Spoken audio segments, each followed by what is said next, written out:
Today, many scholars and other people feel that witchcraft was never a religion, actually that it is just a practice of some sort, real or imagined. But there is documentation in literature, references to the witch as a practitioner of religion. We know for a fact that in ancient Greece, witches were known as practitioners of what they called illicit religion. Now, this was a reference to the fact that they did indeed practice a religion. It just was not accepted by the state authorities at the time.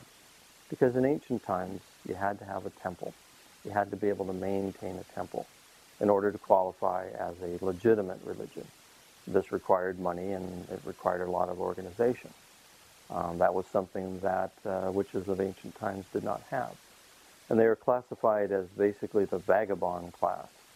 They were the wanderers of the streets, the poor people, the people that didn't gather in temples of the period. And that's why they were called practitioners of illicit religion. Not that it wasn't a religious practice, but simply because the state did not sanction it, did not see it as legitimate or official. In many regards, we're almost 3,000 years later in the same situation today, when we look at how witches are viewed by our own government, politicians, and even the common folk.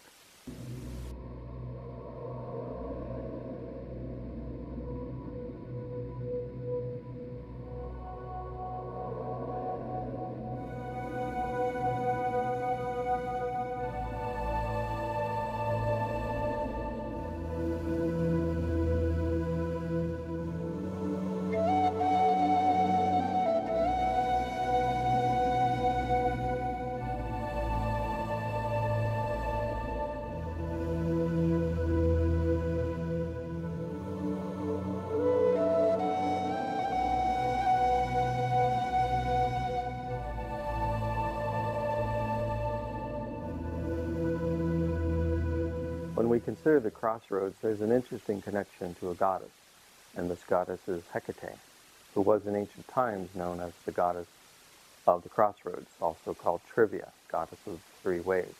Because in ancient times, that's what a crossroad was. It was actually a road that parted, divided into two other roads, so there was a triple imagery there.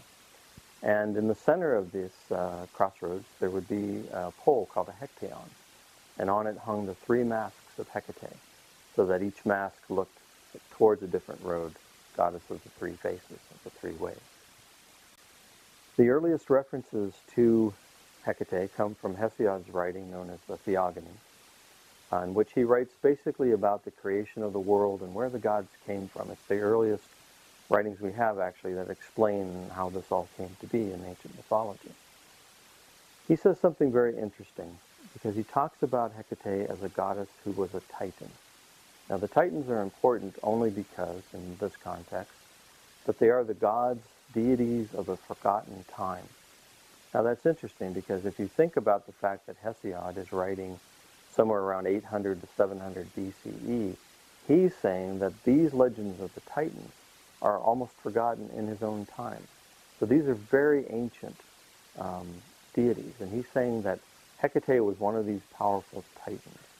Now, we know from the writings that she was granted by Zeus after the war of the Titans and the Olympians, because she fought on the side of the Olympians against the Titans and bestowed the power to the Olympians. Zeus granted her full measure of what she possessed in former times.